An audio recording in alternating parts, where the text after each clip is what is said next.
Hey, what's going on? I just want to get this off my chest. So, Marvel Rivals did the Season 9 update. They pretty much re-overhauled the entire game, adding team-ups, the like, or whatever.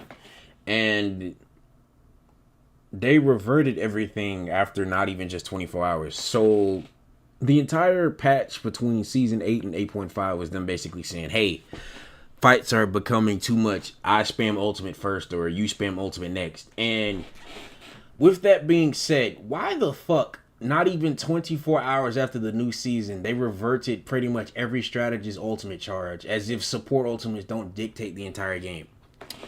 Prime example, Gambit. He's been picker banned since season 5. And for some reason, they decided, hey, Gambit's not a top 1 support for 24 hours. They're going to buff him while also increasing his ultimate charge.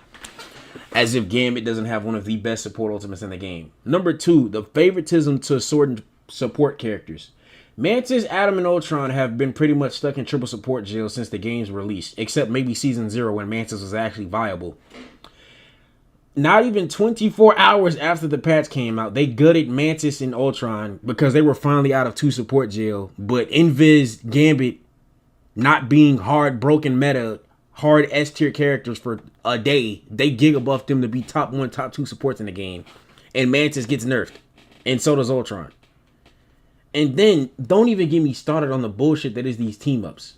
Cloak and Dagger has a new team up with Luna, where she's able to make herself invulnerable, while also having the 2 other get out of jail free cards, with the Cloak Bubble and Cloak Fade. So essentially, we have given arguably one of the most brain dead supports and strongest supports 3 get out of jail free cards, while her also having 275 HP.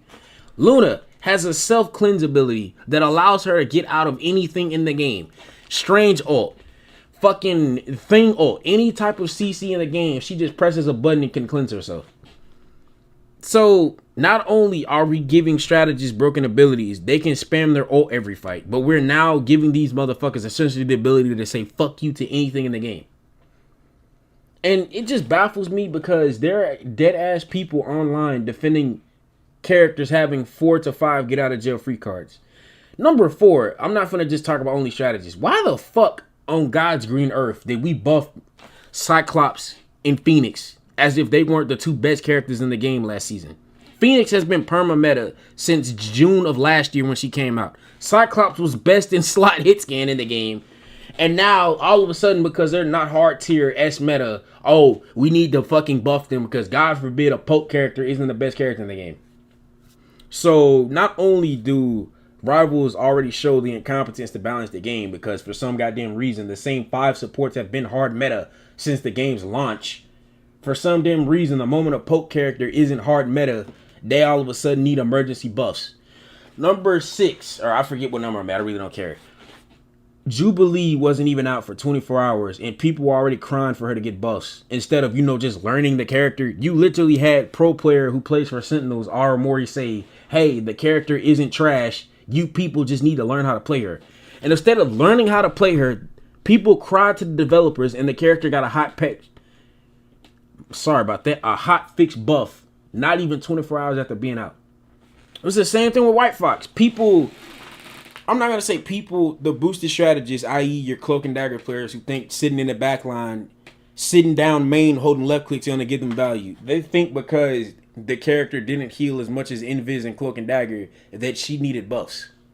So instead of you learning the new character and realizing, hey, this character can't be played like a heal bot, we're just going to cry to the developers and now this character gets buffs not even 24 hours after being out. Even though you have multiple pro players consistently saying, hey, this character isn't trash. You people simply don't know how to play them.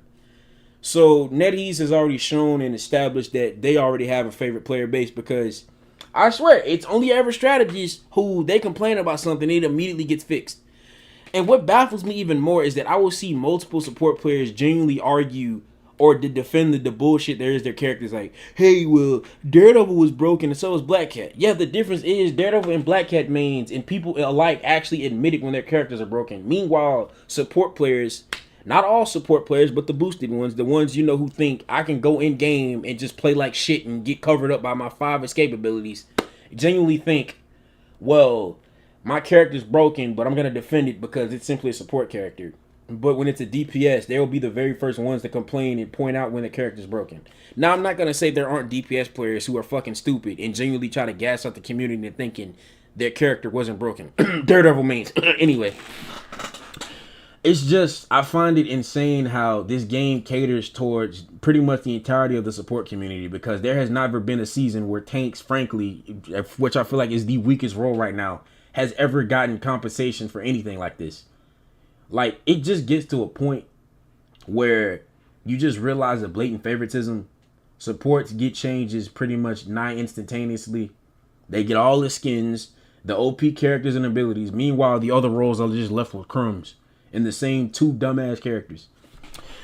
I just feel like we got to come to a point to realize that it just becomes a problem when you have an entire community of players who can just cry and get what they want, and then it just becomes a point of, well, shit, I can just cry and get what I want. I don't have to actually learn the game. But let me know what you think in the comments. I might make a part 2 to this to talk about the other roles, but it was real. Hopefully they actually fix this and maybe revert the changes, because Season 9 was actually fun for the first 10 minutes without having us against the world being popped every damn fight. But yeah, let me know what you think in the comments, and I'll see you next time.